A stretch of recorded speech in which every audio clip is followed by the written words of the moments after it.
Hello everyone, welcome back to One Airsoft. As you saw by the very eye-catching thumbnail, today's video is unique. This is a project I've been working on for the last month or so, and it was actually finished for the last probably week. But the reason I'm making the video now is, first of all, the original recording of me building this sucked, and the second reason is because I needed to redo the grip. This was way too sharp an angle, and I'll be talking about the grip in just a sec, but let's talk about the rest of this. This is just a G&G combat machine with a custom 3D printed handguard. I will be putting up the files at some point. I do not plan on selling them. They will be going on for free. And this is the handguard design. There's an inner piece which serves as the outer barrel part, and then that fits into the handguard, and then the handguard screws on to regular threads. The reason it's done this way is because a lot of handguards will have the need for both an outer barrel and for one of these. And some Speedsoft oriented handguards will actually already have this incorporated into the handguard. So in that case, you only need the sleeve with the threads. So that way you can only print this part if that's what you need. In this case, this is a G&G combat machine upper and lower. So it does need both of these. So put that off to the side. This is an older version of it too. And this is the updated version as of currently. Now, that all being said, the paint job is, of course, by yours truly. I might do a video in the future on how to do a paint job like this. It's actually not that difficult. That being said, before I actually get to assembling the grip, I will be installing a new fire selector because I bought this for the green build and it does not fit that receiver, so I might as well put it in something else. Other than that, let's talk about the grip for a little bit. This is the idea of incorporating the idea of an ESG where you have that super low drop stock or your tank, except without needing an air tank because air tanks can be heavy. You need to get then a regulator, and this is a way to do it for in a very affordable way to still have that Speedsoft drop stock feel, but also not have to deal with the weight of a tank. This build complete only weighs probably 3.5 pounds max, maybe 4 pounds. So other than that, of course, in this build, I'm running a Fusion engine. And, yeah, overall, just when I owned an ESG, I just didn't like the weight of it, primarily. And just the, what do you want to call it? The center of gravity being really far towards the back, and this is just super balanced. Of course, like I said, if you want to use all the parts I'm using a combat machine, this custom 3D printed handguard that I made. Inside, I have a, I don't know why that doesn't want to come out. I know why it's tight. It's supposed to be tight. It's supposed to be a tight fit to really prevent any play. Anyways, that all being said, this is a Gate Eon hop-up. And let's talk about the handguard. As I said, the first edition is way too sharp. The idea is you have a channel for your FCU wire, and you have a channel for your actual macro line. This is probably a little skinny for a full-size, for a thicker IGL.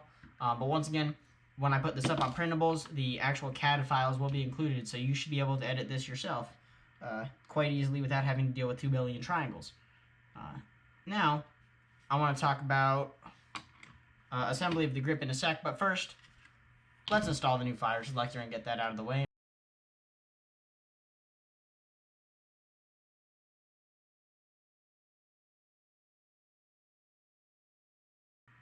So, now that we got this back, go close up our grease. We will not be needing that anymore today.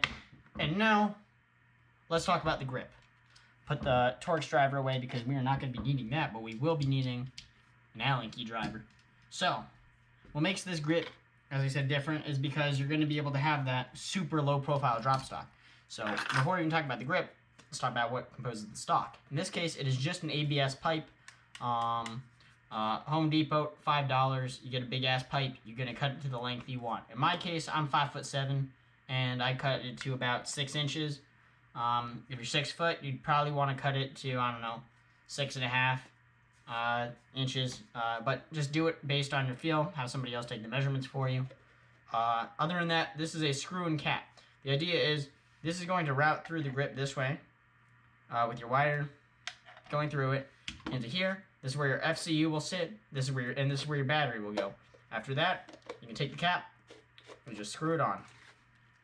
There you go. It's in place. And it screws in because included in the files is a set of threads to insert inside of the 2-inch diameter ABS pipe, and super glue or hot glue it, or whatever kind of glue is going to hold it in place securely. In my case, I used high heat level hot glue, and it seems to do plenty of a good job.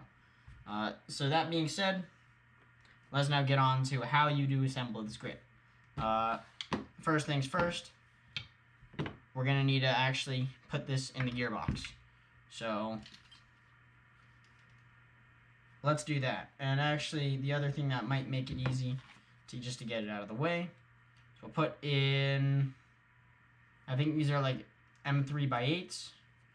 I would recommend always picking up a box of these assorted M3 screws for any kind of 3D printing project. I just think that's a very useful thing to have lying around, is specifically a box of M3s. So with that being said, this inserts right into here. You will need an Allen key. And the thing is, you can't really do a lot with the Allen key because that was bad dimensioning by me. So I actually had to cut an Allen key short and 3D print this little twist handle. But if you have a smaller and short Allen key, you shouldn't have too much of a problem doing this yourself. I just couldn't find one laying around, and it's not too bad. But otherwise, you might need to do what I did, which is the only drawback to this grip so far. But I also couldn't really find a way to fit it. Also, unfortunately, the 2 screws that hold it in are both the 2 back ones, but I don't seem to have any forward play, as long as you tighten the 2 back ones. So that being said, we'll insert these 2 screws now, and now let's go put this into the gearbox. Well, what you'll need to do is you'll need to route the FC wire down through here, unless you use the macro line, in which case you should actually be able to route it through with the same line, and that will make your fitment even easier. So in my case, I dremeled out a little bit in the back just to have some space to fit it through. We will take this line and let's see. Okay, there we go. It's in place. So we can put this in place. Let's put in the first 2 pins. Of course, the back receiver pin. Just in my case, is a little one that just has a screw to go into the other side. So that's that. That's in place. Don't worry about the front pin obviously yet. That's for securing the upper. And then we'll take the lower, or this one. And I always like to set this perfectly. Alright, that's in place. Okay. We can also put in the mag release now, before we actually get to the grip assembly.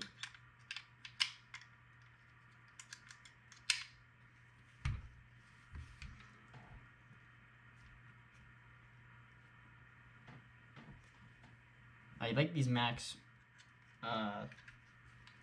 units. They're really nice for ambidextrous use.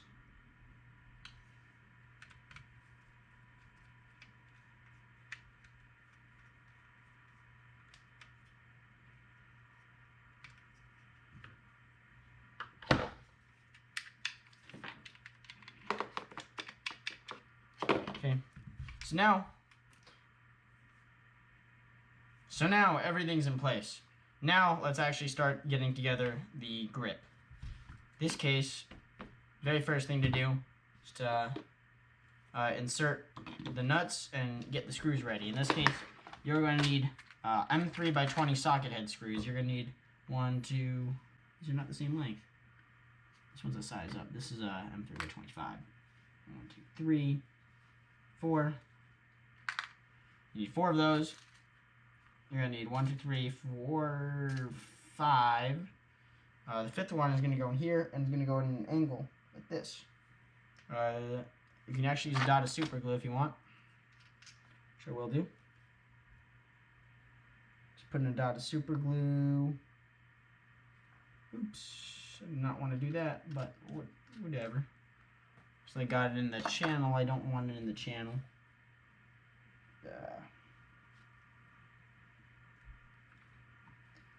I really only want the super glue at the bottom just to hold this in place. And it's not totally optional. You don't need to do it. I'm just going to put it there. Now next up, flip this over. You're going to grab a long screw.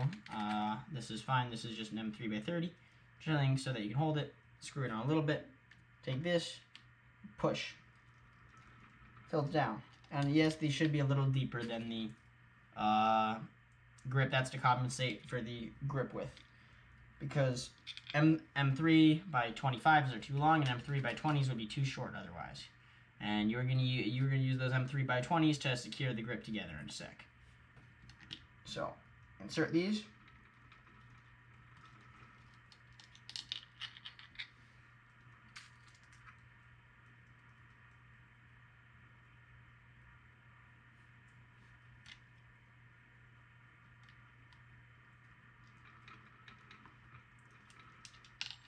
Okay, done with that.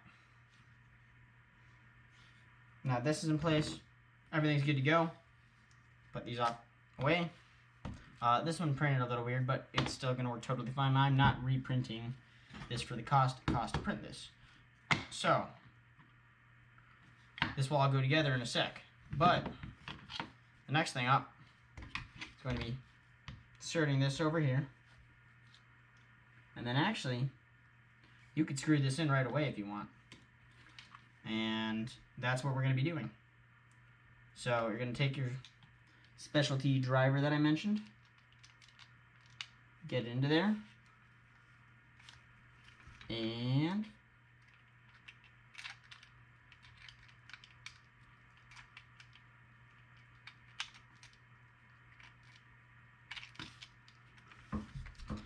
now you just need to slowly tighten in this screw. And yeah, this is not the most convenient process, I will not deny that. But, you know, when you find a better way to route the screws and I guess remix that file and post it, please. I will enable remixing for this. Yeah, okay, so we'll put in the first one. We'll actually tighten them down later. But as you see, the wire is going to route along this channel. Now, before we do that, we have to insert two more nuts. These are going to be for securing the buffer piece into it. So, first one goes down like that. The other one goes down in here. These are going to be for the side ones to hold it in place. Next up is we're actually going to insert the square nuts. Yeah, you're going to need two M3 square nuts. If you're mad that I used square nuts when everything else is a regular M3, you can cry about it, or once again, you can go and edit the file. I am too tired to do that. It was late at night when I was modeling this, and I said I want to use square nuts for this one because I think it'll be easier to insert. So, you're going to push in your square nuts, and then you're going to line them up with that hole on the top until they look like this. We'll do the other one after, because it just goes into the side. I just wanted to put that out there for now.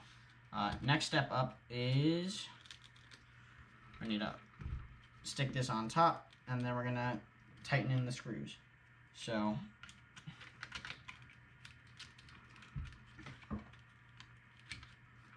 wrap this in the channel like I said.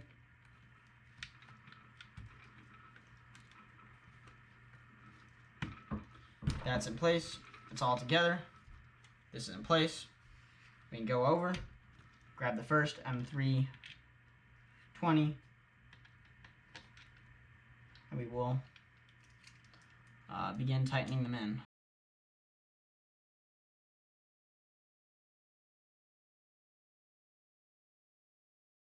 Put that in, insert it.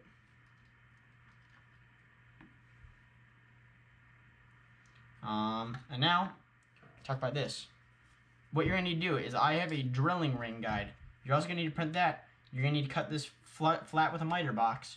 And then what you're going to want to do is stick the drilling ring guide over this and drill through the holes.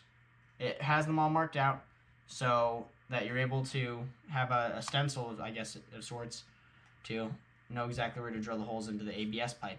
Then you'll line this up, and you'll put these in a little bit so that you can line this all up. Now, this will fit through and slide right over.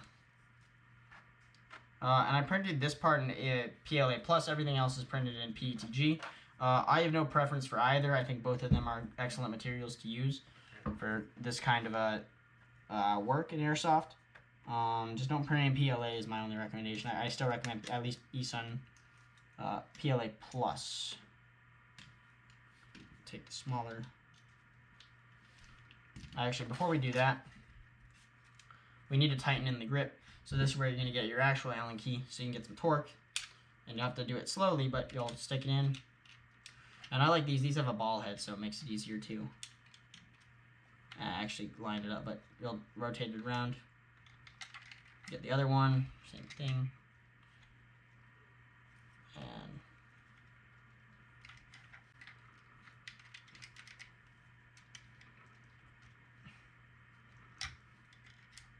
And you put this one's very loose, so I'll actually grab the tool again.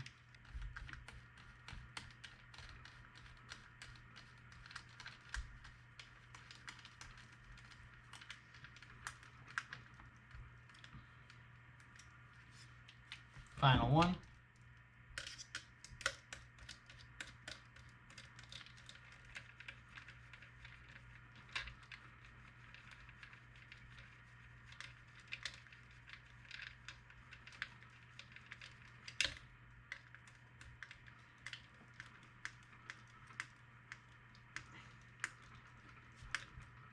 Alright, I just want to make sure these are all actually into the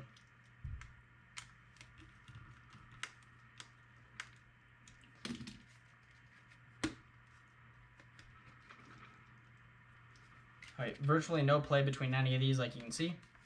That's pretty much the design. This will screw in now, and now you have a pivot. And this is already super light, so let's actually attach the upper and, of course, the end cap, and let's see where we are after that. First up, let's put in the end cap.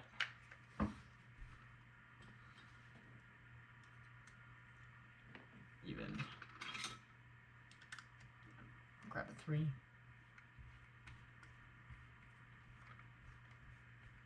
This is just a free end cap I found online. I don't remember where, but it does the job. It's not bad.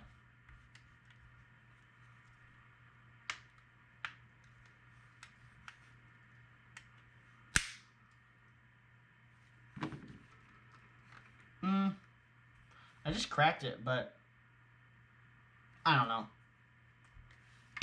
Whatever. It's held in place. When I need a print to do what I will, I suppose. I guess I made that too tight. Whatever. Oops. And of course, finally, the upper. Right, this needs to be tight. It's supposed to be tight. So this slides in. This fits. Push. Trying to get that good air seal, so that's why it's tight. And then finally, pin.